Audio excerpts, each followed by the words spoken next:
Whoa, my voice. Rough start. Yeah, it's been a while. Hello, everybody. Welcome back to another episode of Hidden Side Quest, episode 8. I am back here with Edwin, and we're just here to talk about games. Games. How you doing, Edwin? I'm doing great. Glad to be back. I know that we're it's been a little bit since our last episode, but I know that the goal is to always try to get on a more timely schedule. I think that we've both been pretty busy with things going on, but I'm going to be as present as I can to try and make at least a bi-weekly appearance or monthly appearance. I know we're still kind of working some back-end things, but it's good to be back. Excited to talk about some of the things that have happened since our last episode. So yeah, it's been a month and a half. Yeah, it's been a month and a half, and we've been playing a lot of games. I feel like we're on Discord every other night, or maybe sometimes every night, just kind of playing something. Between like multiplayer games or just diving into some single player games.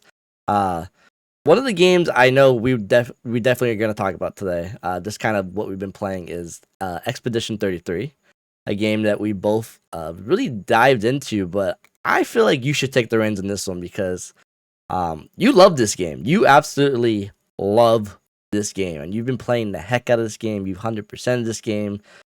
Tell us about this game, Edwin. Oh my God, this is a game that I've had my eye on since I first saw that reveal, and I just had no clue when it was going to be releasing. And then out of nowhere, the game's out. I wasn't expecting for it to drop when it did, and I seen that it kind of got a little bit of a boost in terms of popularity. It launched at $50, which I think was it was hugely favorable to the game being more accessible to people. It was on Game Pass, so for the people on Xbox that had that, they were all jumping into that. But this game has, a little bit of time has passed since this. But when that game dropped, it pretty much lit the world on fire in terms of the gaming community. This game was very well received, and for very good reason. You're right. I did 100% this game. I've played the hell out of this game, and I've absolutely done everything there is to do. I've collected every single picto. I've found every hidden area that there is to find, and my God, it's a great game. I think, and this is weird for me to say, but it's taken first place in my favorite games category. I think this is probably my favorite game of all time. It's weird to say that because I feel like if you were to ask me what my favorite game was before, there was a few games that I always bounce around between, and it kind of just varied depending on the mood. But I think this is a game that is now definitively the best game for me. It just hits all the right boxes. I love RPGs. The turn-based combat in this is super cool. It's interactive. You have blocking, you have parrying, you have dodging. So there's never a dull moment. It really forces you to learn and play defense, because if you just try to brute force your way through like in a normal RPG, you're not going to do very well. You're going to get beat down. But the characters are incredible. The music's incredible. The graphics are incredible. The story is amazing. So it just really hit all the beats for me, and I've had a blast playing this game.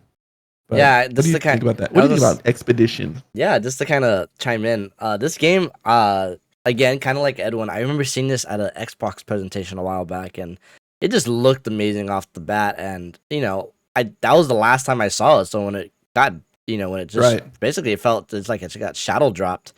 I got excited. I'm like, oh yeah, this is the game. And then it being on Game Pass was just an extra benefit for me because, a lot of stuff coming out. Sometimes it's hard to keep track or, buy games like that. So Game Pass like that is a big win. And so I got to play it on my PC, and then kind of, when I wanted to play it on my TV, on my Xbox, finally dusted off my Xbox. I'm like, you know what, there's a use for this now. And but that was fun. The combat is something I can't get enough of, though. That combat is so fun.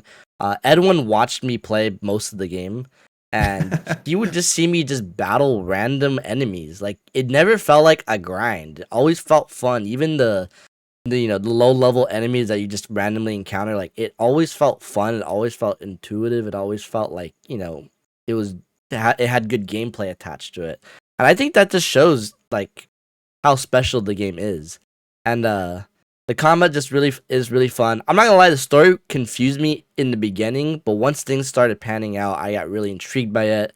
And it's one of those special games that, like, you beat the game, you kind of comprehend it yourself, you kind of try to break things yourself. But the more fun part for me is to go look up theories, to go look up breakdowns, kind of seeing like what did you miss, what didn't you miss, and that's immediately what I did when the credits rolled. Okay. I immediately went to go. Okay, I have some questions. I think I have the answers, and then you go watch something like, okay, I was right on this. Like, oh, I totally misinterpreted this.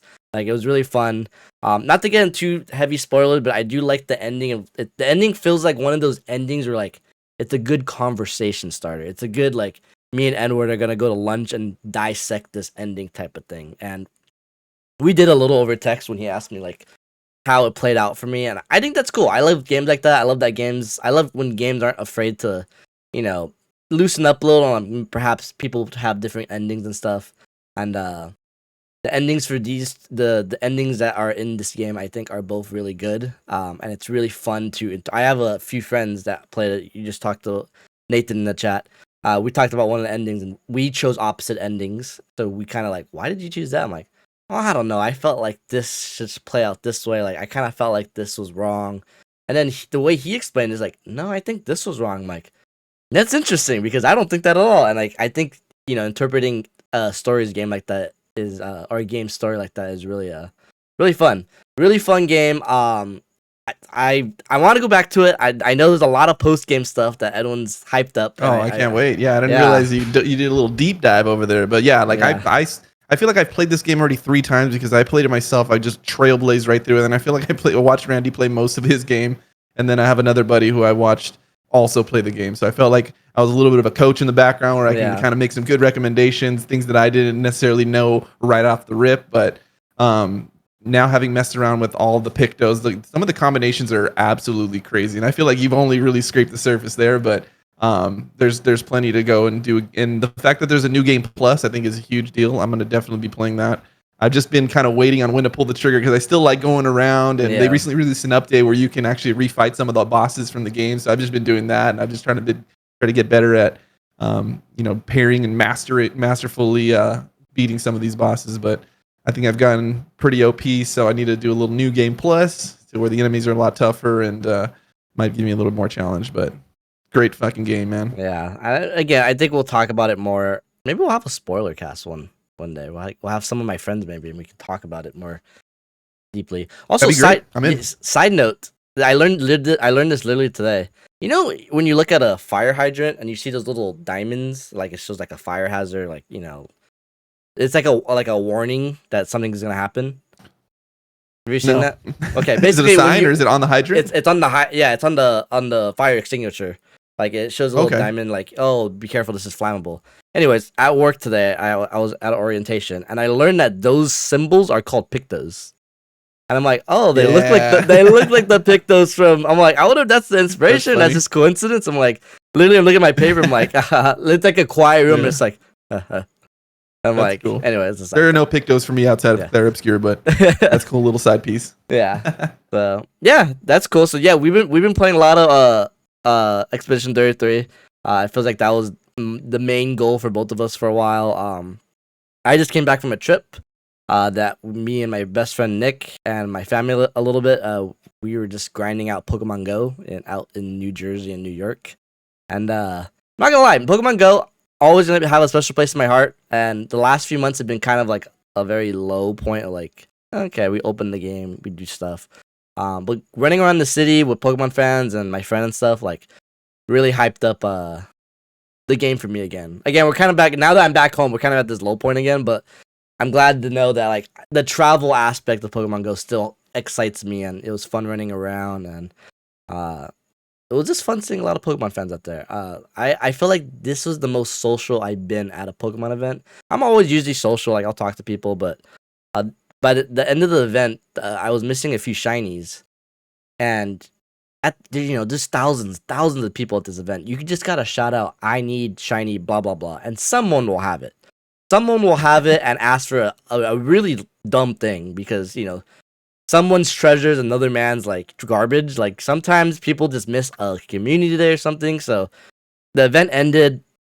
I'm missing 2 shinies. I'm like, with the bus, whatever. Like, and then we're at Central Park, and I'm like, you know what? I'm gonna talk to people.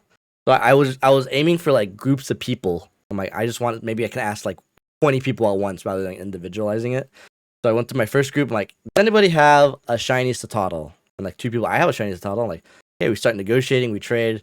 Okay, that's 1 down. All right, go to the next group. Does anyone have a shiny Togedemaru? And like, I do. Like, so I got the 2 shinies, and I was like, I'm just walking back to the hotel. I'm like, I am so glad I talked to these people, and they're really nice. And yeah, just that's been my week. Yeah, that's definitely a vibe. I love when people kind of help other people out. Yeah. Side note, both those Pokemon you name dropped, I don't recall at all. That's crazy. Look at the Mario. Shiny. What were the 2? A Staccato? Staccato is the little. You probably know Staccato. He's the little white thing from Scarlet and Violet. He's the new Ice Titan thing, little baby one. I'm sure. I mean, I played them all, so I mean, I just don't rember them. But you definitely know Titan, no? Or no? Mm-hmm. The Titan's it's little Titan. So it's Stacato's baby. And then Togedemaru, he's a Sun Element Pokemon, and I hate him, but I can't believe that sounds like something you'd order at like a restaurant. Let me get some Togedemaru. Yeah. And it's one of those things. It's like a bomb soup. Yeah. Togedemaru's he's actually it's funny. These events always make me laugh though, because I'm over here like I could not get a Togedemaru for the life of me. And I remember that morning I woke up early to go get some breakfast because I hate doing these events without food in me. I went to go to a cafe by myself, and I'm just watching a YouTube video, and I'm watching a YouTuber play Pokemon Go, and the first shiny he gets in the whole event is Togedemaru. I'm like, bro, dude, I cannot. I'm 4 days in, and I can't get this thing. Then when I go ask people, like, oh yeah, I have 6, 7. I'm like, bro, I couldn't get one. I'm like, all right, what do you need? Like, oh, I need a Skiddo. I'm like, oh, I have like 6 of those. It's weird that some people get like 1 billion of them, but they can't get this one, and like, it's really weird. Like, I always find it so funny. Like, dude, I was having so much trouble with this. Like, oh, dude, I was popping off with this. Also, shout out to my friend Nick. That's by design, or if that's like truly just random, or if like some players just have like a seed random. That. Oh, I don't know. That'd be interesting. Or like, yeah, you're just more inclined, or there's a higher probability that you find this person, like, or this Pokemon, kind of like the different versions. But I don't know. Maybe that's just too much work. Yeah, I mean, RNG. Yeah, the RNG. RNG is my curse, and I hate it so much. But another thing, kind of going on topic. Maybe you're watching this right now. I've gotten a lot of new subscribers off a new series I've been doing, shiny hunting Arceus. So backstory real quick for my new subscribers. Arceus has been this shiny Pokemon that has evaded me for years. When Legends Arceus came out, when you 100% Legends Arceus, you get a special item for Diamond and Pearl remakes to get Arceus in that game. But in that game, he can be shiny. So I've done streams and streamed. They're in my backlog. You can go watch these. Well, don't watch them because I don't get the shiny. But spoiler alert. Yeah, spoiler alert. I don't get. I'm still working on it. Yeah, I'm 1,000. I streamed over 1,000 checks, and eventually I'm like, this is boring. I just got bored. And I'm like, well, I still need the shiny. I need to make it entertaining for myself somehow. So now I've been doing this series where I will check 3 a day, post my reaction, and go from there. And it has blown up. It has been such a popular series, and people are very invested in it. I've had people comment like how much they think it's gonna be, like how many checks, how many days. And I made a promise: if it lands on somebody, I'll name the Arceus after them. And it's just been a hit, and that's kind of been my bread and butter for the last few weeks. The shiny hunting that Arceus. And could you imagine? It's like, all right, you have this shiny Arceus, one of the rarest Pokemon, but his name is Joseph or something like. Oh, I have some random. I have some really weird names. I'm like, whatever. If I get the shiny, I get the shiny. But it was fun because I think I might change it up a little, because the first like 11 days were like here at my desk. Day 11, day 10. But when I went to New York, obviously I had to do it outside my desk. So I got really creative. I did it on the plane, on the subway, in Times Square. And doing it outside like that was actually really fun. It was really fun to edit, and it was really fun to kind of figure out. So I'm thinking of kind of changing it up. Like, maybe I'll just do it at random places, at least a few times a week. Obviously, in front of my desk is very easy, but yeah. So shiny Arceus, we're on today's day 17. By the time you guys see this, it'll be day 19. Statistically speaking, it could take up to 3 years, so we might be here a while. So I'm kind of 2028. Yeah, I'm kind of curious myself to see how long. It could be longer. That's just the regular. It's the regular odds. Yep. So when people say like 30 days, I'm like, yeah, that's what I'm talking about. And then some guy like 849 days. I'm like, oh, Don't even say that. Why would you? Why would you? You have a spreadsheet going of like who I have said a what spreadsheet already? I have Of a course you spreadsheet of do. everything. Oh, actually, it's right here. Yeah. So, right now, so the next person is Racer, our cousin. Yeah. Racer. He's at 20. His guess is 20 days. Optimistic. Yeah. And then the highest one I have is Negative Veto at 8,821. So 8,000 days, dude. That's yeah, you know how long that is. yeah. That's like And his comment was that's based off he saw a streamer get it in 15,000 checks. So yeah, I have a few 25s. I have Bidoof. He wants dude. 8,000 years is or 8,000 days is 21 years. Actually, 22 years. If I'm here for 21 years doing this still, 21.9. So this is literally effectively 22 years. So you'll be here in 2047. Oh my god, dude! I'm gonna. that's be what an I'm old saying. man. No, I'm gonna turn into Renoir. at first it sounded fun, and now I'm starting to break it down in my head. I'm like, this could be a while, and there are I have thought about adding more checks to the daily checks because I was at 3, but the thing is that this game takes forever to load. It takes a minute and 10 seconds to load this game. Check an Arceus. Even on the Switch 2? That's where things change.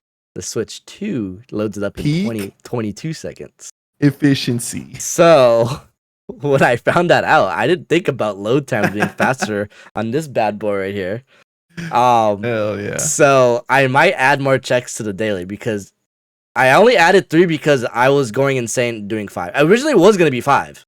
And then I did 5. I'm like, this is going to take too long in my every day. Like, I have stuff to do every day. I cannot sit here and, set this up, because it's not, I do have to set up the capture card. I have to set up the, there's a lot to it. And I can't just like record it. Like, it is just too much. Like, there's just a way to do it. So 5, I'm like, the 5's too much. But now that essentially 5 is basically the same amount of time as 3 on the old Switch, might add more in there. Maybe I'll make it like a 50-day check like later on, but I don't know. We'll see. I'm very curious. Maybe, but the thing is, I can get it any day. I can get it tomorrow. Good. And this podcast is gonna be outdated because I already have it by Sunday. So, which would be kind of funny. I was really hoping into the video. Yeah, I was really Actually, hoping I would get it in New York. I did one at GoFest at the Pokemon GoFest, and I'm like, how hype would it be if I got it here? And I didn't get it, but I'm like, man. So, yeah. Well, speaking of Switch 2, segue. Good little segue. The Switch 2 is out, and I tried to get everything out of the system before we go full on dive, Expedition 33, Pokemon, all that, but the Switch 2 is out, and I think I'm in love. I'm in love with this thing. I am admired. Well, the last podcast that we did, we were talking about like, oh man, the Switch 2's coming out, and we're kind of like getting excited, and it just seems like it's been a little while. So yeah, now we have it. It's in our hands. I know we've both gotten some hands-on times, but let's get some first impressions, Ram, man. What do you? So kind of a backstory. What's good? What's not good? Yeah, this is gonna kind of backput on it because I feel like my first week with the Switch was very, I wouldn't say unique, but very different than how I anticipated it months ago when we watched that direct.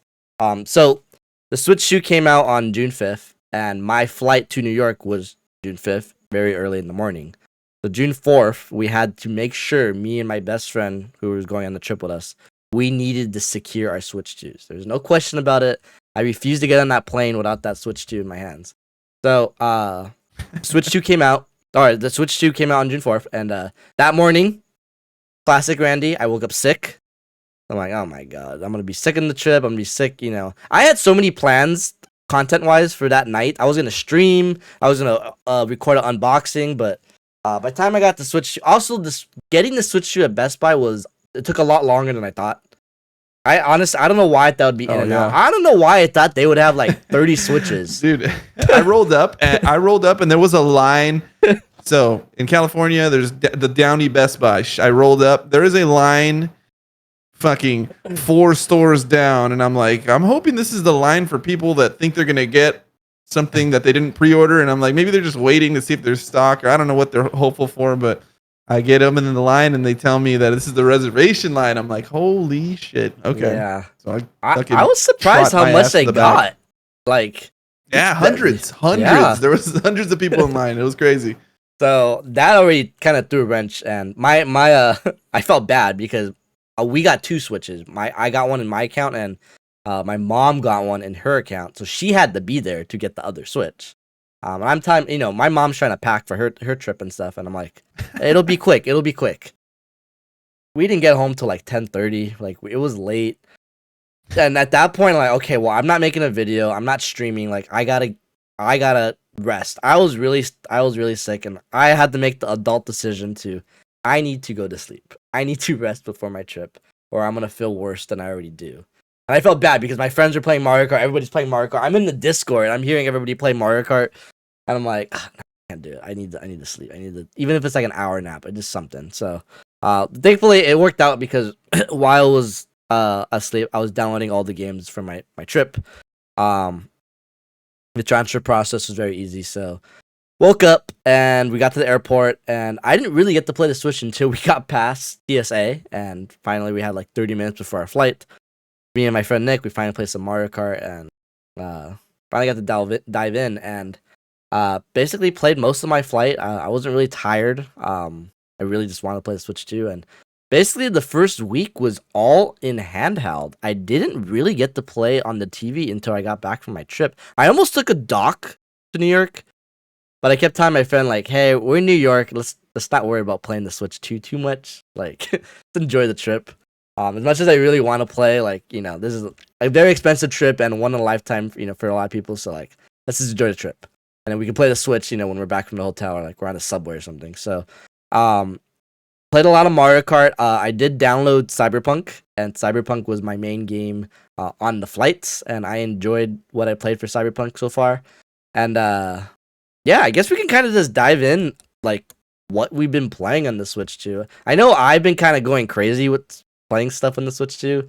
But let's start with the big one, Mario Kart. I'll let you start this, Edwin. Yeah. Mario Kart. So this is what I was looking forward to. Obviously, the Switch 2 launched alongside Mario Kart World, which is I don't know how long it's been since Mario Kart 8, but it's been a long time. 10 years. And has it been 10 years? More than 10. Dude. That game came out in 2014.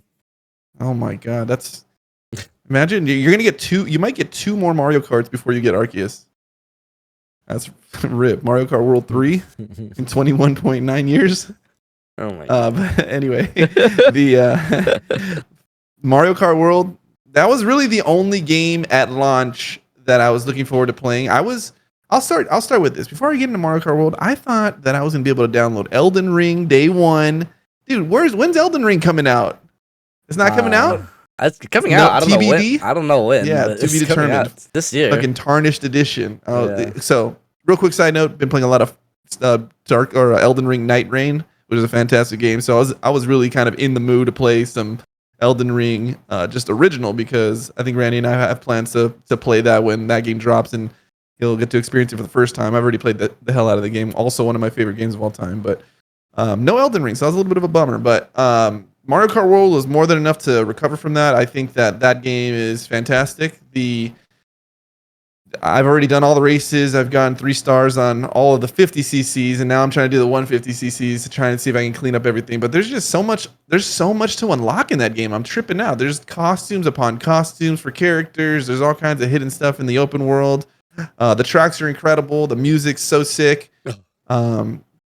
I will say that the star of the show for me isn't the open world, to be honest. So I don't know if that's like a huge, like, this is awesome for you, but for me, I kind of just like the races. I really like the Knockout Tour. I think Knockout Tour is cool. So that game mode for for those who might not know, it's essentially a long race across multiple tracks. But as you cross between tracks, essentially, if you're far enough behind, if you're past the threshold of the cutoff point, you'll get knocked out after that lap, essentially. So it's kind of like a last man standing battle royale style racing mode, which is really fun, and it lets you just kind of zip through multiple maps. But that's really fun. Obviously, the Grand Prix is kind of the go-to mode for me. I've played a little bit of battle, played a little bit of online. There's some killers online, man. I have not won a single online match, and I've played a decent amount, but damn, I feel like there's people that are doing shortcuts that are crazy. There's, it has a little bit of Tony Hawk's Pro Skater. You're able to grind down the freaking the handrails and bounce off walls and spin and do all kinds of crazy stuff, and it's really fun. I think that the ability to become super skilled in it is very high. There's this huge ceiling, and I think that's really cool. So for the people that will be playing this game for probably 10 years, there's plenty to do. There's plenty to master, and even after 10 years, I doubt that anyone will be 100% masterful. But I love the game. I think it's fantastic. A lot of fun. But I'll kick it over to you. See if you want to chip in. Yeah. So I agree with you. The open world's weird. I see a lot of like, I don't want to say hate, but there's not a lot to do in the open world. But for me, I'm okay with that because for me, the open world segment is just me just chilling around, driving around, doing some challenges. I really like just driving to other courses, kind of seeing them in this world rather than like, they're all usually the levels are always segmented. But I think what really gives the pass to the open world for me is just the music. I just love driving and jamming to the music, and that's mostly what I did on my flight to New York. I literally just kind of just chilled in the open world. I didn't start any Grand Prix until we got to the hotel, so I was really just open world mode. Had my headphones on. Also, shout out to the Switch 2 being compatible with AirPods now. Switch 1 was not. Switch 2 definitely made my flight more enjoyable because of the noise cancellation, so I got to enjoy the music even more. And another shout out, we'll talk about more of the tech in a minute, but the Switch 2 is actually just straight up loud, which I appreciate very much. With headphones or not, I hated playing Switch 1 with my headphones because I just felt like it was never loud enough. So, and an interesting thing that I didn't find out until my flight back, Nintendo has this dumb toggle on that lowers your Switch even further when you have headphones on. Because even then, I'm like, oh man, I wish it went a little louder. And I was raising the volume up, and it says, "Would you like to turn off the toggle?" I'm like, "What? Yes." And I turned it off. I'm like, oh my god, this is so much better. I get you're trying to save my ears, but like, no, I want to listen to everything full blast. So, if you think your Switch 2 is not loud enough, you might want to check that toggle. But yeah, the open world is just fun. But I think what really kind of spoke to me for the open world is one of the nights we came to the hotel early from just our day activity, and my sister was playing Mario Kart, and she was just chilling in the open world, and just watching her play was really funny. It was really fun to see her try to like play like in just kind of just play along with the driving, and I think as older gamers it might not speak to us, but I can imagine us as kids like we would be all over this, stopping traffic and stuff. So I just think it's just one of those things like if you like it, you like it. If you don't, you don't. It is empty, I will admit. I do hope maybe someday they can add more to it. My biggest pet peeve with that, and this is the one that I've seen a lot going around, is there's no way to track your progress in open world. Yes, that was a huge one for me. So that's where I felt like I didn't have much direction. It's like I don't want to just drive around trying to figure out exactly what needs to be done, which maybe for some that's cool. I mean, Clutter Obscure doesn't really give much specific direction either, and I think that works to its advantage. But I think for an open world with racing and challenges and the collectibles, it'd be nice to kind of have a little bit of guidance, I think, in that area too. So I agree with that. Yeah, so I hope they add something like that to keep track. And it's weird because it keeps track of the question mark panels. The question mark boxes, yeah. So I don't get why they just didn't go all the way like, yeah, I don't get, where's the coin? Like, it's very weird. I found like a couple of those too. Yeah, it's very weird, very bizarre. I also don't, I wish there was an actual radio mode in the game, because I won't get too deep into it because I could probably talk hours for it. But the music in this game is legit one of the best soundtracks I've ever listened to in any game. The amount of feelings I get when a song pops up, and I think what's really fun is you just don't know what's gonna pop up. They did a really smart job of like not, I mean, I don't know why they would do this, but not announcing what songs are in the game. So it feels like a Smash Brothers like who's in it type of thing. Like, so I'm driving, and again, when my sister was playing, I'm just watching her play, and Dire Docks starts playing from Super Mario 64. I'm like, oh my god! And then it plays the ending. It was weird. It was like a Mario 64 playlist because then the ending credit song from Mario 64 starts playing, and then the slide theme from Mario 64 starts playing. And I'm just like, oh my god, these are so cool, and it's very fun. Like I even showed my parents, like they're jamming with it because they recognize these songs. Like it felt very like a celebration. But and again, you might be a new subscriber because of this short. This short I did. I don't know if you saw it, Edwin. I posted it I think today or yesterday. I don't know.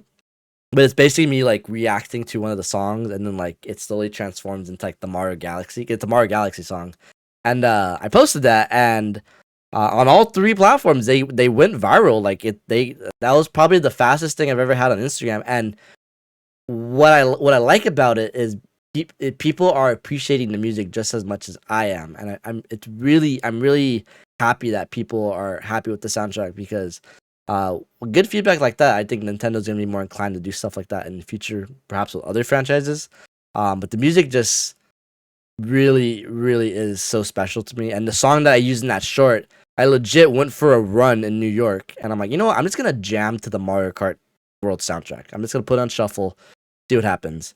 And that song showed. Do you have that somehow? Like you downloaded the soundtrack, or someone put on YouTube. So nice. Okay, yeah. That's really cool. So I was listening to that, and again, what's cool is that the guy posting it on YouTube, like he doesn't have all the songs. The songs are just random. There's no way to manipulate a song coming up, because he's just literally sitting there all day, like, wait, that's a new one. That's a new one. Yeah, that's a new. That's what I was gonna say. I think there's a lot of discovery still happening with the game, where there's people who are still scratching the surface of exactly what's in there, and I think that's awesome. I think that's so cool. Yeah, like I heard a song earlier. Cool.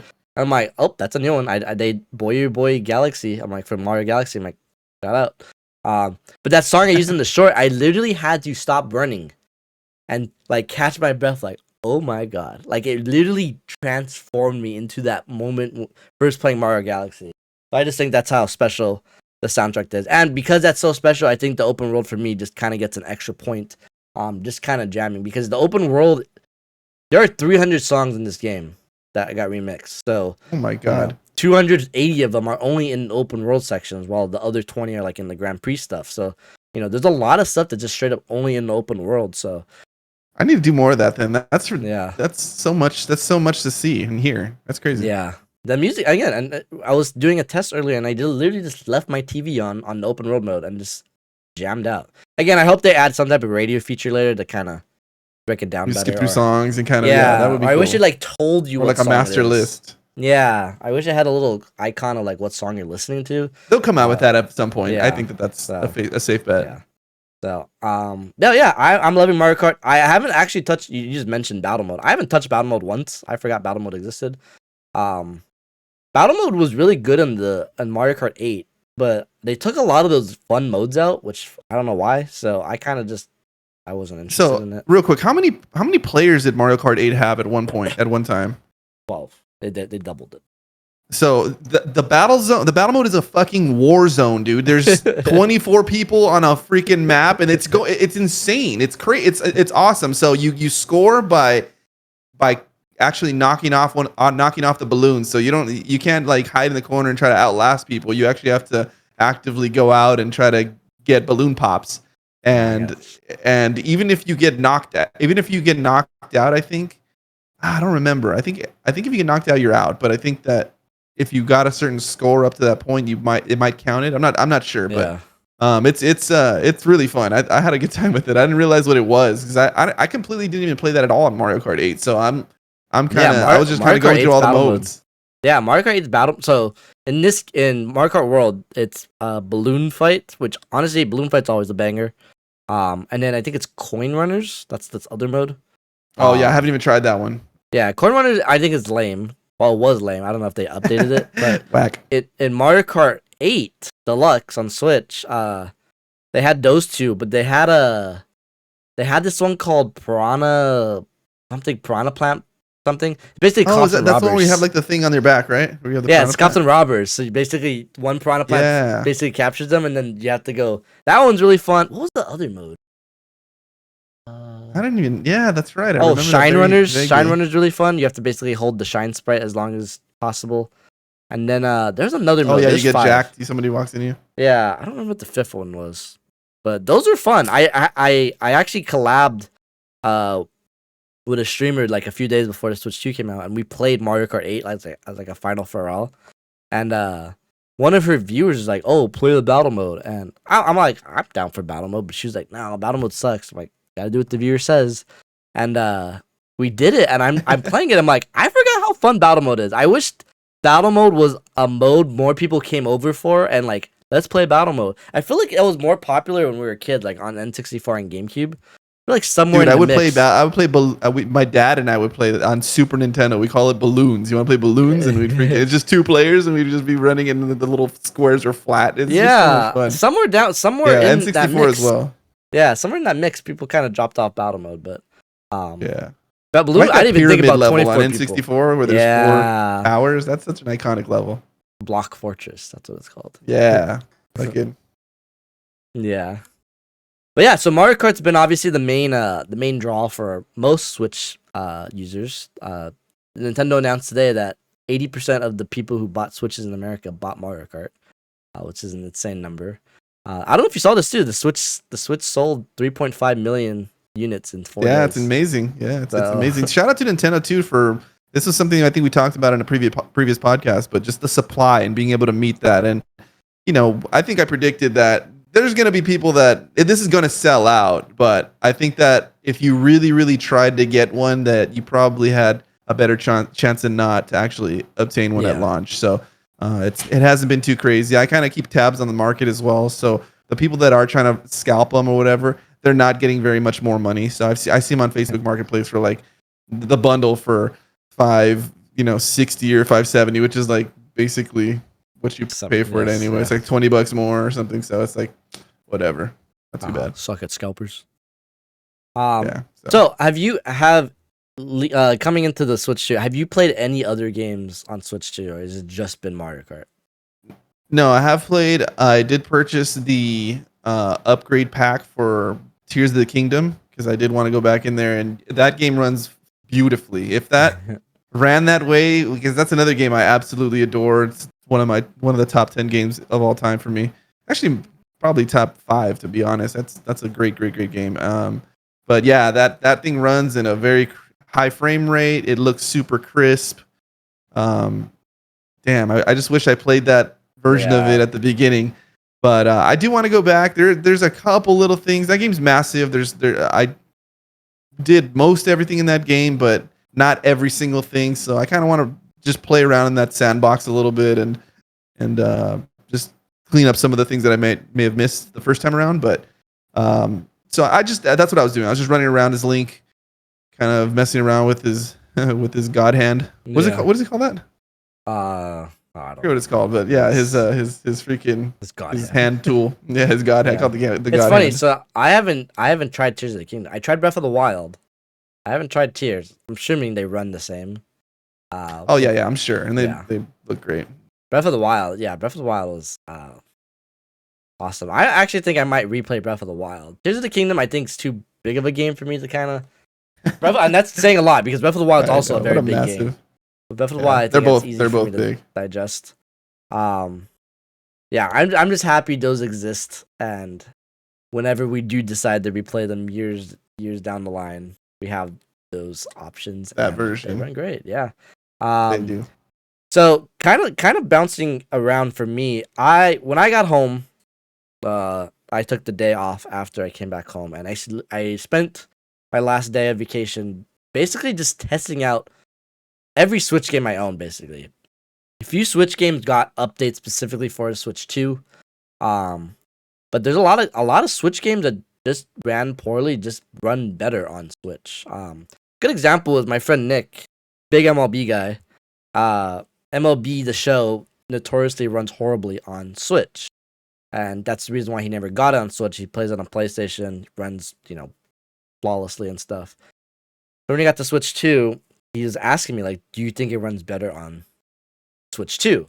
And I'm like, "It could. It's not gonna look better because the Switch 2 doesn't update like textures and stuff, but it might run it smoother." So without doing any research, he just bought it. He's like, "All right, I'm just gonna try it." I'm like, "Okay." It was on sale, so he's like, I'm just gonna buy it." I'm like, "Okay." And he bought it, and the game still looks horrible because it's a Switch game, but it runs at a locked 60 FPS. And he's like, it's playable. I'm like, okay. So that really got me. Yeah, that really got me intrigued with other things. I'm like, okay, well, what else? What else runs? The first thing, obviously, I tried Pokemon Scarlet and Violet, and those games. I tried that one as well. Yes. Yeah, those games. Those games are beautiful, and I can't believe I don't know. It's one of those things like so it honestly makes me want to replay Scarlet and Violet because Scarlet and Violet right now have no use to me. I have every shiny in that game. So it's not even like I'm gonna go shiny hunt now. Like no, I just straight up have every shiny in that game. So like there's no reason for me to go back to it. So I think replaying it might be a little bit more fun. I haven't replayed a Pokemon game since X and Y. Like ever since X and Y, I beat the game and just never replay them. I just feel like they're just it's a time investment. Yeah, they're just getting too big. I feel like the older games are very easy just to digest and do it like in a weekend. So Pokemon Scarlet and Violet, I just want to shout out. Like I'm very happy that they are like that. Again, they should have been like that from the very beginning. But we're here now, and it's a free update, so I'm glad.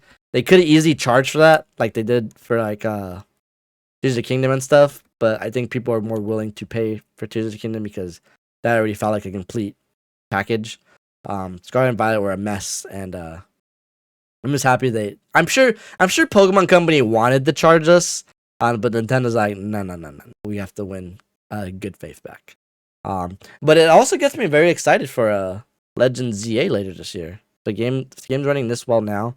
And it wasn't really optimized for Switch 2. I'm hoping a game that is being created for Switch 2 runs a little better. So, see where that goes. But most definitely. Yeah. Other games I tried though, just kind of touring around.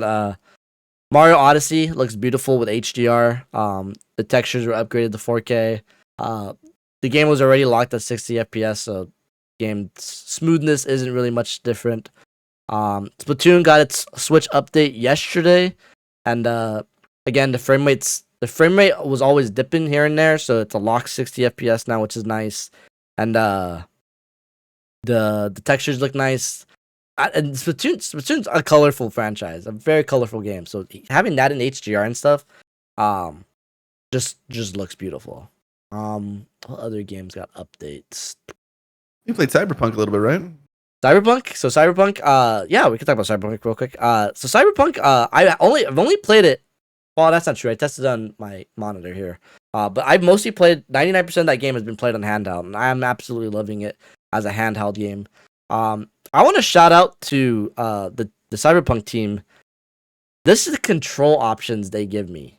No one's ever gonna use the Joy-Con pointing, and maybe never even gonna use the mouse controls. But I'm so glad they are there. Because as a Nintendo fan who likes playing things wacky, I think it's really fun. Most of my flight, when I learned that I can just play like this, I played most of my game in that mode on my flight because I just feel like aiming is easier than that. Even on the Switch, I can aim with a controller fairly well. I can aim really well with a Pro controller. Something about aiming on Joy-Cons in handheld, it's a little weird. And I noticed this today again playing Splatoon. I played a quick match of Splatoon in the morning, and I was in handheld. I'm like, God, playing it like just the analog play is just a little off, or like I feel like I can't. I don't know. I don't even know how to explain it. So playing Cyberpunk with that analog stick felt a little weird. But then eventually on my flight back when I was playing, I found out that it also has gyros. So that means like when you aim, you can like perfect aim just by moving the Switch just a little. And I'm a strong believer every game should have gyro because I just think it just makes it more accurate. When I the dying breed, man, I don't know about that, but I mean it's a cool extra feature if you got the tech behind it for sure. The thing is, like, I feel like only Nintendo does it. Oh yeah, well, I guess Xbox can because their controller doesn't have gyro, but like PlayStation really has. PlayStation Astrobot does it, but like it's just that precise. Like the first time I ever played it was in Zelda Ocarina of Time 3D. And it's like no one wants to aim with that circle pad on 3DS. So like being like forced to do this, like it just makes everything accurate. You know, that's how I aim in Breath of the Wild or Tears of the Kingdom. Like, you aim your bow and then you move your Pro controller. Like, I've just learned as a Nintendo fan. I just learned that's how I aim. So again, that's a Nintendo. That's a me problem and that's a Nintendo thing. But this is on a Nintendo console, so I'm glad they went the extra mile to program that in. Is what I'm trying to say. Like, I'm very happy. Yeah, CD Projekt Red is some of the best in the biz. They do a lot of extra stuff for their fans. Is the Witcher 3 on the Switch? Was that on the old Witcher Switch? 3 is on Switch. It hasn't got an update or anything, but I have it on Switch. Another one needs an update. Yeah, that one needs an update. That's a great game. Yeah. So, I Cyberpunk has. I know Cyberpunk is a great game, and we can talk about that like any day. But my Nintendo alarm clock's going off. Uh-oh. New release. Yeah. But I really want to emphasize that CD Projekt Red they just went the extra mile. It feels like a complete package for a Nintendo fan, and I mean that in the best way possible. I know there's a whole controversy with like physical copies nowadays. But again, I want to shout out CD Projekt Red being one of the few third parties out there to straight up put their entire game on the cartridge. You don't need a game key. You don't need everything's on the cartridge. You just pop it in, it's good to go. It almost made me want to buy the physical just to support that, but I bought it, so I'm supporting them regardless. So just shout out to CD Projekt Red. I'm very happy with the product, and I'm enjoying Cyberpunk so far. I'm enjoying the combat. The combat's really fun. I really like the shooting. The characters are goofy and funny. I'm just enjoying it. I can't wait to play back into it. It's definitely a handheld game for me. I play it on the TV. And I want to say it looks good on both. Game runs at a weird 40 FPS, which is a very weird number, but 40 very FPS playable. 40 FPS on a handheld I think works. You kind of notice the stuttering a little when you're on the TV. But I've said in the last podcast, I've said from day one I want to play this game. I said that I would probably mostly play this game in a handout anyways. I just feel like most of my I mean kind of going to this in general, like the Switch always the OLED was pretty, but I always wanted more power with my Switch to kind of enforce I just want to play everything in hand. Handheld's the future for me. I just enjoy my handheld so much. So having a powerful system like the Switch 2 finally, I think just rides home this is it. I just been playing a bunch of games. This game, even if it's not a Switch 2 game, even if it didn't get a Switch 2 update, I feel like this product, this console has just enlightened, it ignited my passion just for playing older games too. I have a laundry list of games I want to replay, not because they're getting enhanced or anything, because they just look good on the Switch, and because I just want to play them on Switch, and I just want to play games, and it's good to have a new console. It's good to be back. Oh yeah, it's the best. It's really exciting when new stuff comes out, and there's a lot to look forward to. I think that the fact that it's getting a lot more third-party support than the previous Switch is exciting. You're seeing things like Cyberpunk launch, Elden Ring's coming out soon. There's a lot of third-party future titles that haven't released yet that I'm sure will get Switch 2 ports. I think Call of Duty is slated to come out on it, which I'm curious to see how that plays, and I hope that I can just stomp all the Switch 2 players out when that game launches on Switch 2, and I'll just be in the PC lobbies I guarantee you are, because there's gonna be dumb people like me trying to play with mouse controls. There'll be some gyro fools in there, freaking look at all of them and pop their noggin off real fast. But I'm just saying, and I played Fortnite yesterday, and I was playing with mouse controls, and we were having trouble, and we eventually somehow won a match with mouse controls, and literally after that I switched over to the Pro controller, and I'm telling you, I kicked butt with gyro. Once I'm like, oh, this thing has gyro too. I'm like, okay, I'm aiming down everybody. I'm telling you, gyro's the future. Does that match with crossplay, or is that? Yeah, that's crossplay. So okay, all right. Well, I mean, I'm sure you're a capable player. Yeah. But looking ahead, Switch 2 titles. What are you looking forward to? For me, there's really only one game on my radar right now because it comes out so soon. But what you know about a little Donkey Kong Bonanza? That comes. I don't know. I just can't get enough of. I've watched that trailer a bunch of times, and I just feel like it's so cool.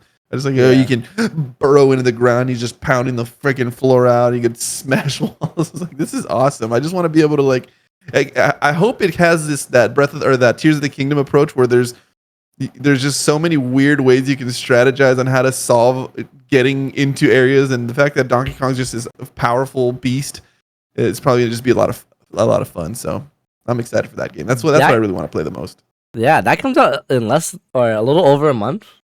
Yeah, a little over a month. I just feel like Nintendo hasn't shown us a lot for that game, so honestly, they probably don't have to show us anything else. That game's gonna sell gangbusters. Yeah, it's gonna be great. I'm really hoping. I do have a fear for that game, though.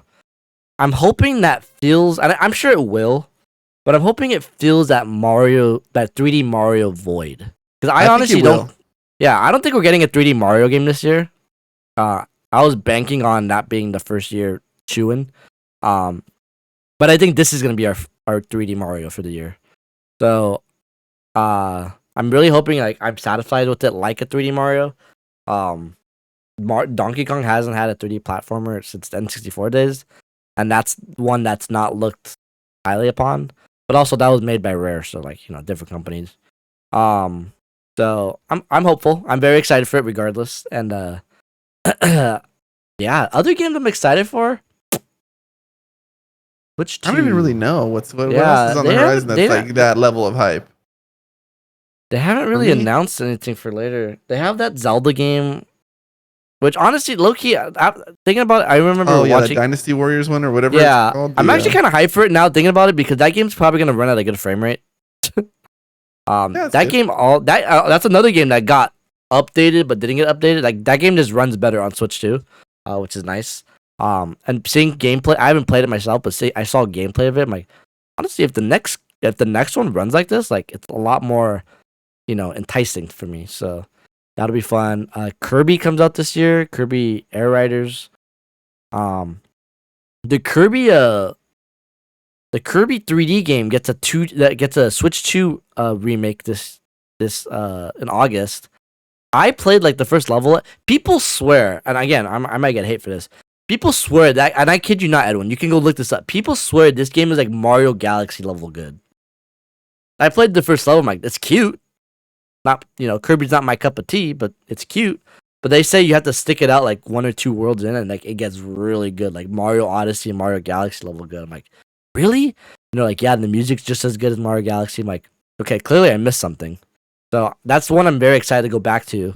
Well, I might get some hate for this, but I've actually never played Mario Galaxy. But would you say that Mario Odyssey is better or worse than Mario Galaxy? I mean, I don't know if that's comparable in the same way. You've never played Mario Galaxy? No, dude, I skipped all the Wii crap, man. Like all that stuff just kind of whoop. I didn't really care. I felt like I was just all on the box. And by the box, I mean the Xbox, PlayStation. That was where I was playing. I wasn't playing anything on the Wii. I miss a lot of the Wii games. I completely just didn't play. I played Twilight Princess right at launch.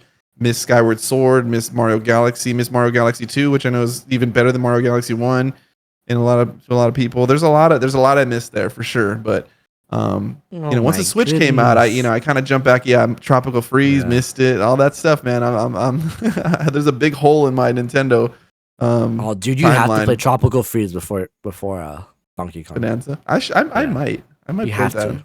You have to. One of these days, day off. Let me know. I'll come over. Remember, you don't have to buy. I have a cartridge for you.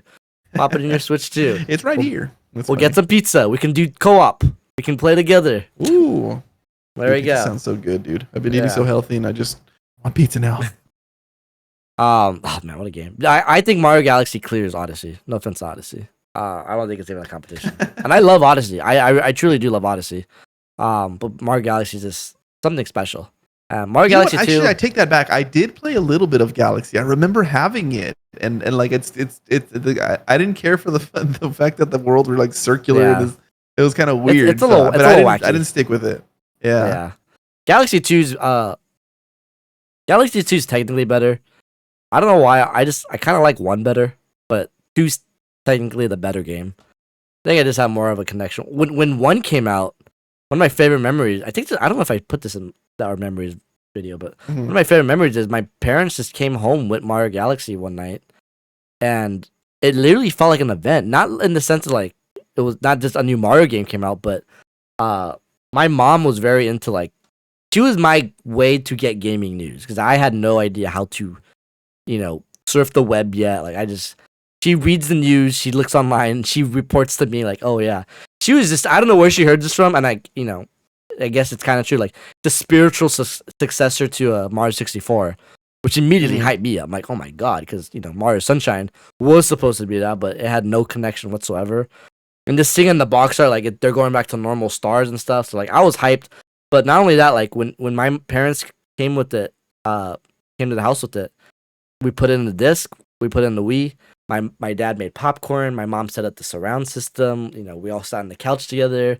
Dang, we just watched the beginning. Yeah, we just watched the first hour or two of just me playing it.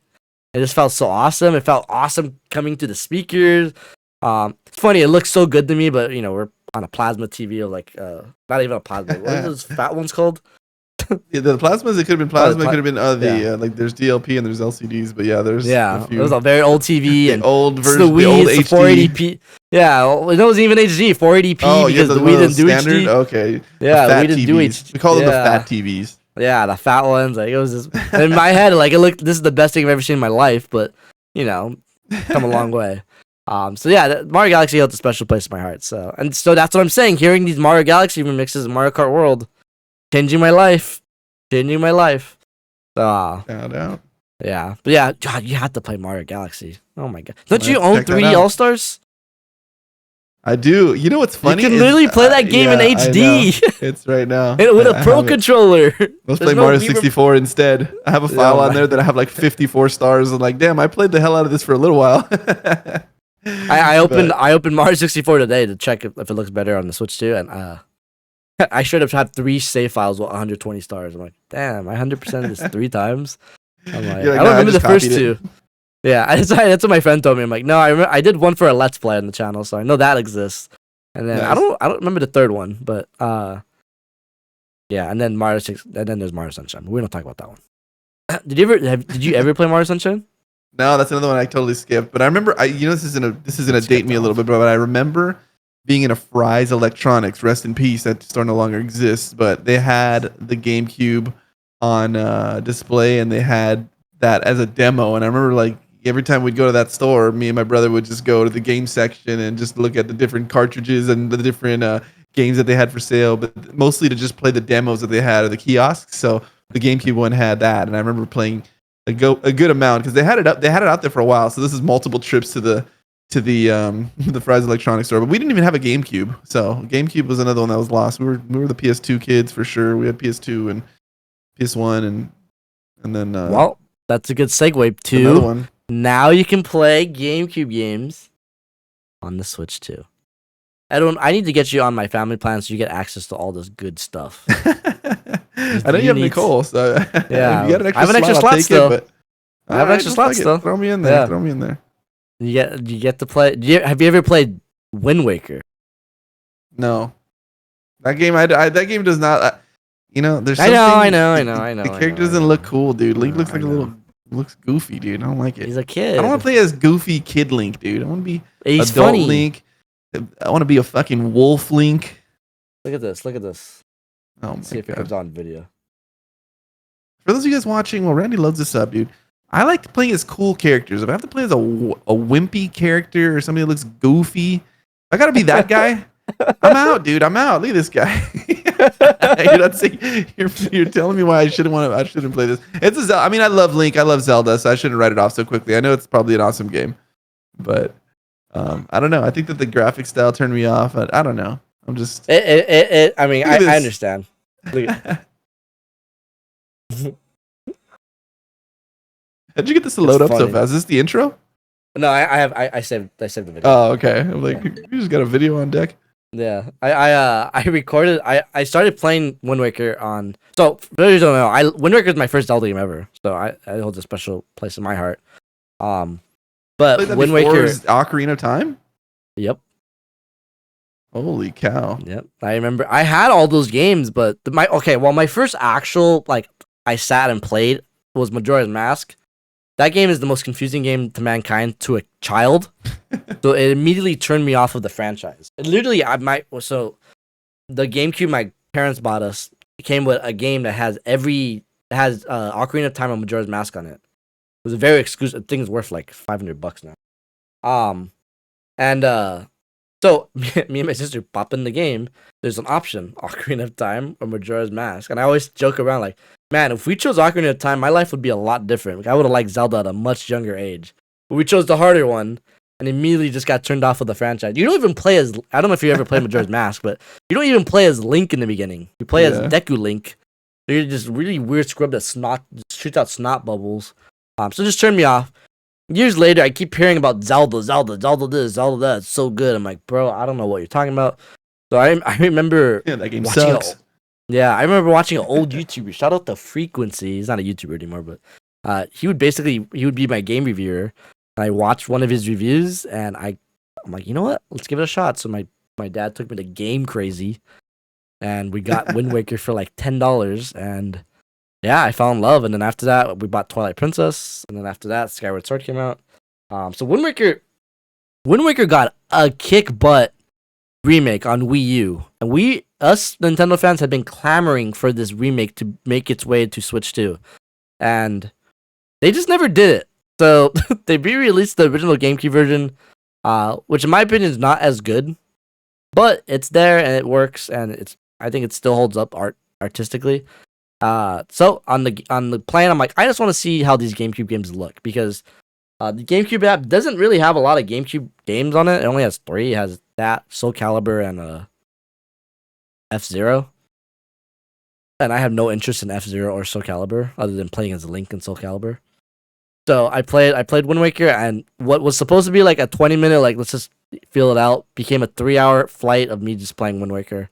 I'm even gonna go play Wind Waker after this podcast, because I'm like, you know what?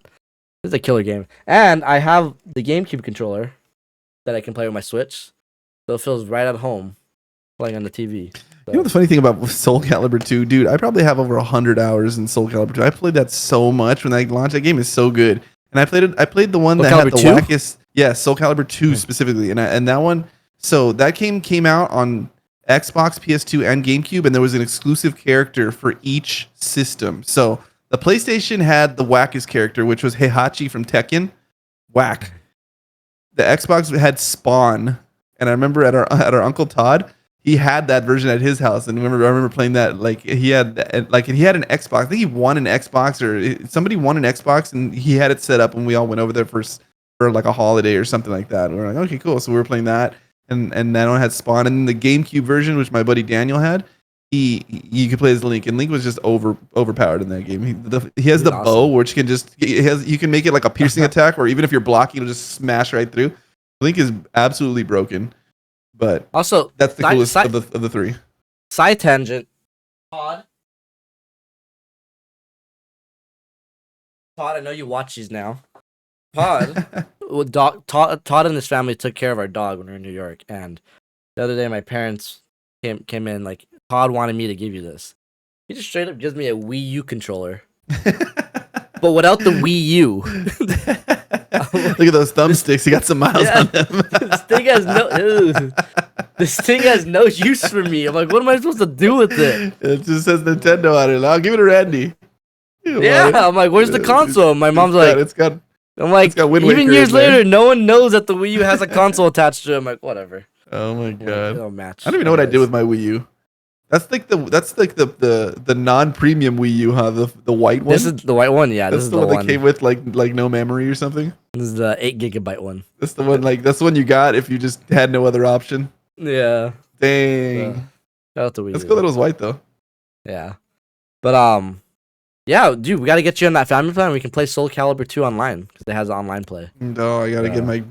If I get my freaking old bearings back, I'll be a beast. Yeah, me and Max played a match the other day, and I just don't get fighting games. Actually, speaking about fighting games, I also played the demo of Street Fighter 6 on Switch 2. I kind of really like it. Like, I've been contemplating of actually told myself if I take this new job, which I did today, that I would buy myself Street Fighter 6. Might have to download after the podcast. You know what I'm saying? Yeah, it's only $40. Not a full price game. $40. I'm also thinking if I wait like a few weeks, it might be discounted, but they just announced a few new characters coming to the game too. Are they coming to Switch 2? Oh yeah, I'm sure that Yeah. I'm sure. Well, it's a Yeah. service game. They'll drop. It looks good. It looks good on Switch 2. Like, at least in handheld. On again on TV, it looks, you can tell it's a Switch 2 version. But yeah, I might have to invest in that. But Soul Calibur, I mean, I guess is Soul Calibur's GameCube story the same as the Xbox and PlayStation story? Yeah. So the core story is the exact same, but the thing with those exclusive characters is if you play the story mode as those characters, they have like an exclusive ending. So essentially, as you beat the game, their story is different. So Link is so cool in that game. You can play as different characters. I used to play as Yun Sung, this freaking, I think he's like a Korean dude with these swords. He's absolute beast. Yeah, it's so I was telling my friend, like, it's so awesome seeing Ocarina of Time Link, but like not in HD, but like, not in N64 graphics. Like, he just looks so mature. His freaking earrings he are looks stabbing cool. out. Like, he looks cool. He's super cool. Not as cool as Wind Waker Link, but No, I was gonna say, unlike Wind Waker Link. Put Wind Waker Link in Soul Calibur 7. Somebody mod in Soul Calibur 2 Link into Wind Waker, and I'll play that right now. Let's see. I'm trying to think. I mean, I guess I have my Switch here. I can see what other games I played. Tetris. I mean, it's not a Switch 2, but I just want to tell everybody I've been playing one of the greats. One of the greats. Tetris Effect. Literally, I played. Was it 2 nights ago? I wanted to play one match of Tetris Effect just to see how it looked with the HDR on. I ended up beating the whole game. So I still play Tetris, or I still have Tetris 99 on that. That's an awesome game too. 99. Oh, I know what I want to talk about. I don't know if we haven't even tested this out. We could test this out later too. Pretty awesome. Actually, I would like to test it with you because I tested it with Max, and he lives in the butt of middle nowhere, and I feel like it didn't work with his internet. But so there's this thing they announced a while back called Game Share. And for a while, I think a lot of people have like, what is Game Share? What is this? Because then they announced virtual cards, which is a game sharing feature, but it's not called Game Share. So I want to set the record straight for everybody here. Real quick, is the virtual card, is that new? That's new, yeah. Oh, okay. See, that's how I discovered that I still had 3D All-Stars. Mario 3D All Stars. Yeah, because I seen all the different things that I bought there, and you can load the game. And I guess when you load it, it's on your system, but you can also share it with a friend. And so long as it's not in use on your end. Now that I'm putting you on my family plan, you're gonna be on the same family plan with Nicole. So now you can send her games. You can send me games. You can send. I believe you have to be on the family plan together. So everyone within our family plan, we can start sharing games with each other. And so the way that works is so basically the virtual game card is just basically like if you own a digital game, you get a virtual card, and it's basically just like handing over like a digital, a physical card. So that's the virtual game card thing. The Game Share thing is really interesting because I have 2 games that support this right now. I have this game called 51 Clubhouse Games. Shout out, that's a great game. It's a sequel to a DS game. Basically, it's just a bunch of like card games and stuff. And then I have Super Mario 3D World. Man, they just use Mario World and a bunch of names on Mario 3D World. Not to confuse with Mario World or Mario Kart World, but this is Mario Kart or Super Mario 3D World.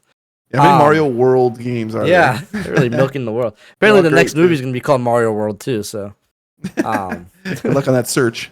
Yeah. So basically, long story short, the way this works is basically it's DS download play. And if you guys don't know what DS download play is, basically you need one game, person to own one game. You can basically send the multiplayer features to other people. So for example, I have 3D All Stars or 3D World on my Switch. I own that game. I have it. If me and Edwin join a game chat, the new game chat feature on Switch, like a party, then if he's in my party, he can join my game, even if he doesn't have the game, and just straight up play the game as if he owned it. Sounds confusing. It's one of those things like once you get into it, like, oh, I get it. It has to be like co-op, you mean, right? Yeah, it has to be co-op. So what's cool though is the Switch 2 does this with Switch 2, but the Switch 2 can also do it with Switch 1 games. Oh, no, sorry. Back up. The Switch 2 can also do it with Switch 1 consoles. So I was able to do this with my sister with her Switch 1. So it's really cool that the Switch 2 becomes the host, but it can host it to any Switch family system. So even if we're in a party, like if we had a Switch Lite, if we had a Switch OLED, if we had a Switch 2, we would all be able to play together in this co-op game. I'm hoping this feature becomes more people use it, like more games start using it. Because I think it's really cool. The fact that only 2 games do it at launch scares me. Like, people aren't going to use this. But it's one of those things you got to try for yourself and be like, oh, I get it. Because I've mentioned, I coach a team of kids, and I was explaining this feature to them 2 days ago. And I was like, it's like DS Download. They're like, what's DS Download? I'm like, I guess DS Download's like an ancient thing. Like, people don't really know what it is. DS Download was like the highlight of my summer days back when I was a kid. Yeah. Like, me and my family, we had all the mainstream games, and people at summer camp never had any. No one had Mario Kart DS at my summer camp, which just blew my mind because everybody had a DS. Like, how do you not have Mario Kart? You can play it. You were able to like get a bunch of people in one cartridge, huh? Yeah. I remember that at Comic-Con too. People were doing that one time too. It's basically that. It's basically that, but on the Switch too, and games like that. So it's super cool. I think it's super cool that you could do it online, because with DS Download, you're always limited to you had to be in the same room together. The vicinity. This is a straight up, you join a party. This is the only reason why you would ever use that party chat, by the way. That party chat's complete booty. So real quick, because that is the party chat, that's like a paid feature, right? Like in a year. It's gonna be part of the Switch Online. You don't have to pay for it if you have a plan for that, then you're good. Yeah. Yes. Okay. So then that's included. I was wondering if anybody would be boxed out of that at some point, but yeah. So if you don't have online, you're not gonna have the chat. But if you're paying for the online, you're gonna get the chat. Okay. Well, it is free for the first year, I think. Right. For the whole year. Yes. So, we tried the camera thing. Like, I don't know. It's cute, I guess, but it's. We should do this podcast on the Switch 2 camera. Could you imagine? The mic, dude. The mic's horrible on this. Oh, looking like fucking Minecraft characters. That's one thing I want to talk about last. The Welcome Tour game. I was a big believer in this game. I have to admit, this game is horrible. I 100%ed it. It should have been free. It should have. I don't even know if it should have been free. It shouldn't exist. It's just boring. It's making me. It's interesting in the fact that I know way more about the Switch system than I really should. Like how Edwin talks about his PC parts and stuff. I know everything in this Switch because I had to take tests on it. That's the game. You take tests on the internals of a Switch too. So I know like how the HD Rumble functions. I know the type of metal. You know that it has the NVIDIA Tegra 239. The T3 doesn't it have some like fucking chip or something? Yeah, it has a custom NVIDIA chip or something. Like it's crazy, and they have cute mini games. And I will admit, kind of like 1-2 Switch a few years ago, which I also paid for. It might be one of those things like if I go over to a family event, like, hey, I'm gonna open this game so you can check out this tech demo because this is what the Switch 2 can do. Like, for 5 seconds, and then they're gonna want to play Mario Kart. So it's cute in that sense, but I don't know. It feels very, very. What's the word? Educational. I know that sounds like a weird way to describe it, but like. I felt like I was in class rather than playing a game. I felt weird. The fun factor wasn't as big as it needed to be. And there's some cute things, and I'm not gonna act like it's just dry away. There's some cute demos. One of the cool demos is I want to show you this actually. It's a FPS game. Basically, it shows you like something like a ball moving, and you have to guess the FPS. And I'd be really good at that. Yeah, so you're looking at the screen, so the frames go up to 120. So like. Pretty cool, pretty interesting. Yeah, I believe would that's ace that shit. You think so? I know for a fact that I would. I'll bet you whatever you want to bet. That I don't miss that. I believe you. There's another fun one where like you have to play you put the handheld on the floor or on a flat surface, and you basically play like your finger twister. You have to press this and then this and then this and really weird. They use cool. They use it in really weird ways. And again, there are some like, that's pretty funny. A lot of the games use the mouse controls, which, I kind of appreciate because I'm a big believer in the mouse controls. But yeah, 1-2 Switch, or not 1-2 Switch. Welcome to it. Should have been free. But also really, it just shouldn't exist. Also, side tangent too. It shouldn't exist. I bought this in New York. Shout out to Banjo. Ooh, Banjo. I'm surprised you didn't have that. Banjo Kazooie Pop. Was that in the Nintendo store? Didn't even know it existed. Dang. You're like, I need also, that. Was it we're $20? Showing off. Yeah, so it's.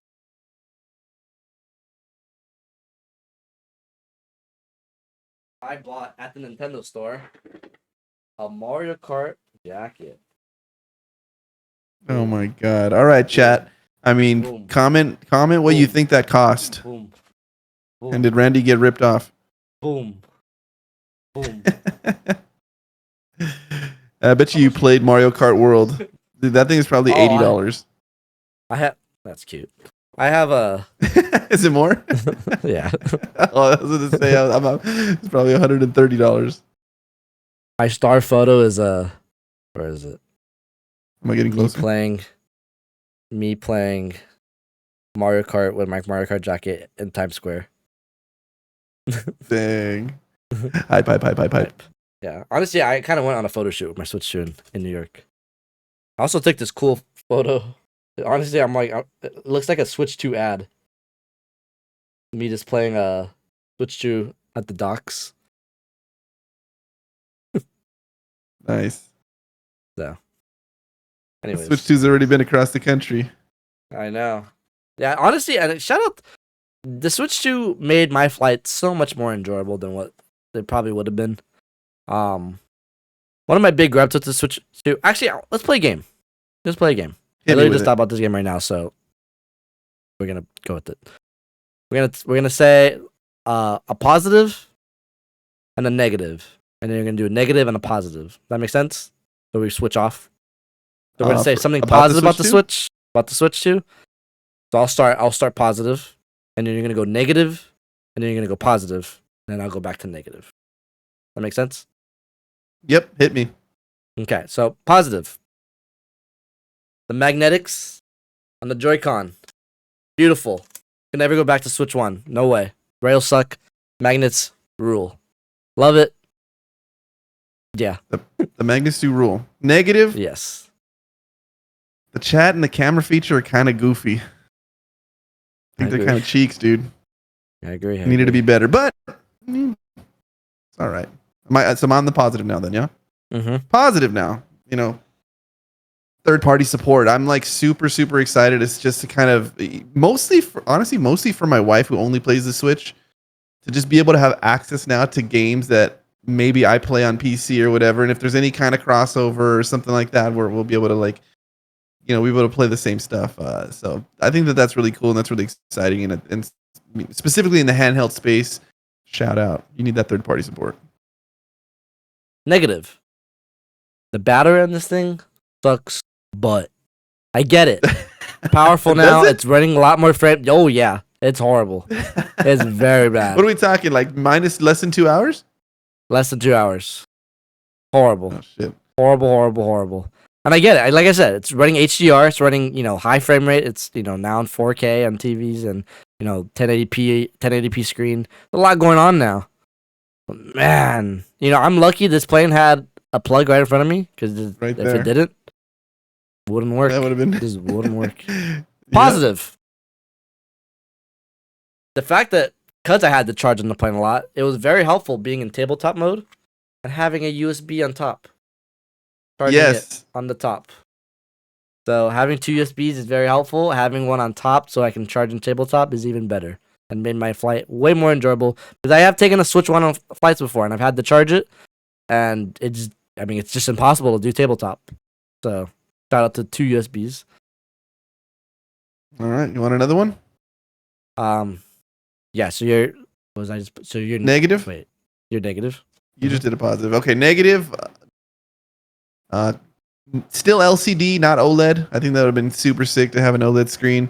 Obviously, I think that's a future update, but I think it's weird, kind of coming off the heels of a Switch 1 OLED, which isn't that old, because I went and rebought that, and now the Switch 2, which is the new console with the new tech and all the new stuff, and it launches with a non-OLED screen. At least, I would have been fine paying $650 or maybe even more if it was an OLED screen. I think that's a huge well, I think it's a calculated move, but I think it would have been sweet to have that option at launch. I think we know they're capable of doing that, but another day. I agree. I miss my OLED, but it'll do. You know, it's funny. I don't think I would notice the OLED much, but playing Tetris, which was like the Switch OLED's launch title, and that because that game has very deep blacks. You do notice it on, like, there is a subtle like, oh, okay. But I'm not too bent out of shape about it because then I'll just pop it on my TV and I have an OLED TV, so it kind of gives me, oh, okay, we're back. Okay, cool. So, but we'll get it one day. That's definitely the next iteration. Oh yeah, Switch to OLED. Bank on it. 2027. What? Okay. 2027? In the comments below, do you think that the Switch 2 OLED comes out first, or does Randy catch the shiny Arceus? We'll see. Only time will tell. I'm gonna catch it on the Switch 2 OLED. In which case, we'll know which came out first. All right, negative. Oh wait, positive. Positive. I think they nailed it. Obviously, with the backwards compatibility and even with the upgrades, I think that's really cool, especially with Nintendo titles, which have been notoriously bad in terms of frame rate and performance. So the fact that there's back compatibility as well as enhancements for some of their older stuff, I think that's a big win. Yeah, replaying these old Switch games has hit. I was actually my dad was telling me today. I don't know. He told me he heard this somewhere. I don't know what he listens to because I don't know where he heard this. But he's like, "Oh yeah, the Switch is getting really good reviews. People are saying it's good. Good value for your money." In my head, I'm like, "What are you listening to?" But I was telling him like it's really nice because I feel like my investments for the Switch the last few years, I've just kind of got renewed because a lot of these games feel like they got new life. Like Breath of the Wild is a game I'm not gonna play right now, but like I'm very excited to replay that, years later, and the $60 I spent in 2017 is, still giving me some type of enjoyment, stuff like that. Like, so I'm very excited. I literally, like, you look at my Switch 2, you go to my friends or my profile on my Switch, like, you just see a bunch of games I just played recently because I'm just popping in games, seeing it. A game like this game got no Switch 2 update. But the Pokemon Mystery Dungeon is a game that like I popped in yesterday. I'm like, I kind of want to replay this on Switch. I've got a new life. Like it's not OLED, but it being a very beautiful screen. I think transferring HDR to games that don't have HDR does it really well. The colors pop. The screen's really bright. It just makes me sit in bed and like, I can replay this for a few hours. You know what I mean? So like stuff like that just excites me for what's to come out, and then it excites me that there's still potentially like they're gonna announce updates for Switch games that we don't even know about yet. Like people are saying there's gonna be an Animal Crossing update because it hasn't gotten a Switch 2 update or a Switch 2 version yet. So like there's weird theories going around like, oh well, if it hasn't got either, then it's possible that it can still come. So I'm very excited for that. There's a chance. Yeah, Mario Wonder. I was playing Mario Wonder yesterday. That game is definitely getting an update because it didn't get a Switch 2 update or a Switch 2 version. That game ran perfectly. I don't know. It did, but in the Switch 2 Direct, it shows a picture of the Mario running, and it shows him. This is when they're showing the frame rate. It shows him running at 60, and it shows him running at 120. So the theory is they might update it so he runs at 120 FPS. Do you need that in a Mario game? I was gonna say you obviously don't need it, but I mean I'll take it. I mean that's a 10 out of 10 game for sure too. There needs to be a Switch game out there that shows off the 120 FPS. The only game that runs at 120 right now is the stupid Welcome Tour mini game, 120 FPS mini game thing. I mean I don't know if they're so. The biggest example for this would be for Metroid Prime 4 whenever that comes out, because the 60 to 120 jump is really the most effective when you're playing a first-person style type game because you're able to just snappy look around. There's no like lag. It doesn't look like fucking Halo 2. You know what I mean? Like that's just super like slow like by today's standards. And yeah, so I mean we'll see what that game launches at. But yeah, it'd be nice. But I mean 120 being kind of the norm is cool. Yeah, so I'm excited for seeing more stuff like that. I honestly I had to freaking rewire my whole setup to make sure everything was good for 120s. I actually changed my. This is kind of a side tangent, but hopefully videos you guys see from here on out, streams.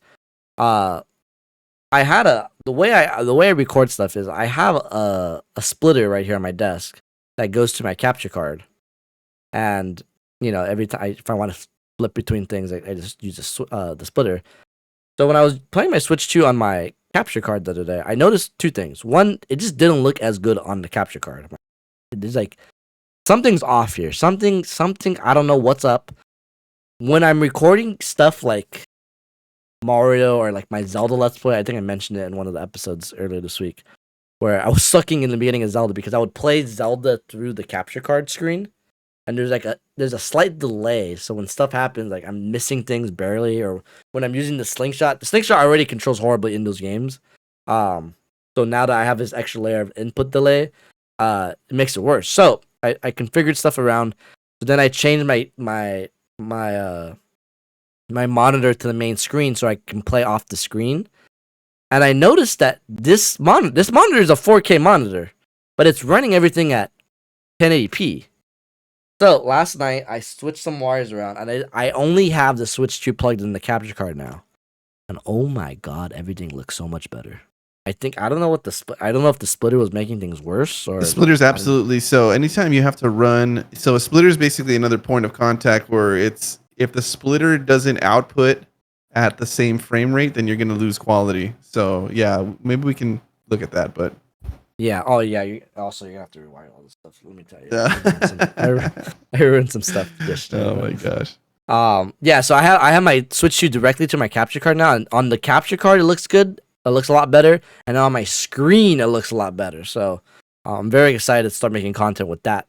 And also, I just don't use the splitter much anymore. This is where like I would record PlayStation stuff, but I've definitely just become the Nintendo guy. So and all these games I want to play and stream are on my Switch 2. So I think putting it directly to the capture card just makes sense. So yeah. Side tangent, side Little side note. Hidden side quest. Oh yeah, here we go. Circling back. Yeah. All right. Anything else you want to kind of talk about the Switch 2? I mean, kind of went off on that. I think I would. Yeah, I think I got a lot of my initial impressions out of my system. Just kind of closing notes here. I'm just looking forward to seeing what else comes out to the system. I think that we're in a very exciting times in terms of gaming, and the Switch 2 launching is the next step into that new generation, which shout out.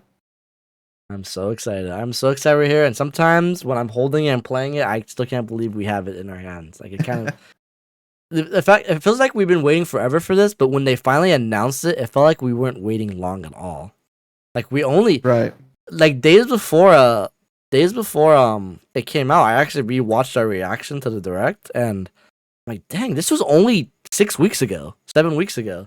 Like it was not that long ago. That's a trip to think about. Yeah. Yeah, it just kind of came and released and came and went. And I'm so happy. I'm so happy that the general consensus seems to be like there's not enough games out yet. Mario Kart is one of those games like it's a banger, but it's gonna be that game that's everlasting for the next 5-6 years. Like that's the game people are never gonna drop off on. People wanted, I think, like a Breath of the Wild type game or something that will hold them over. I think Donkey Kong's gonna be that for us. Yeah, I think so too. Yeah. So, but even that being said, I'm so happy that people still think, but the Switch 2 is a really cool console. People are really happy with it. People are going back to older games. People, a lot of great games that got updates.